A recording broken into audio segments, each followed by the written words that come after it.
Let's take a look at connections. Connections are data sources and destinations that you set up in your project, and you can add them to your pipelines.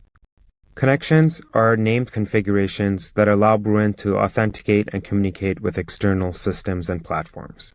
In your local development environment, connections are set up inside the Bruin YAML file, and it is best practice to git ignore these and not push them to your repo, as it may contain secrets or credentials.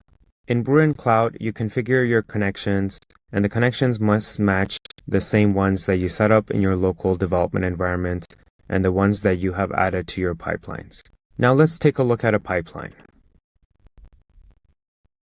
Inside the pipeline page, on the right-hand side, you will see a list of connections. If a connection is missing, it will be flagged. Now let's go ahead and add a new connection. From Manage Team, go to Connections, and click the New Connection button. From Connection Type, select the connection that you want to add. The connection name must match exactly the connection that you have set up inside your pipeline. Enter the rest of the information for your connection. The Create button for most data platforms will automatically validate the connection. It will do so by querying select one from that database.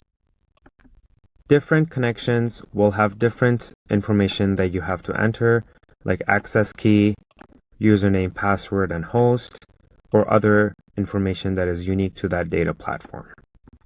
Now let's go back to that pipeline and see our connection. Under the connections, we can see the connection name again, and this time it is not flagged as missing.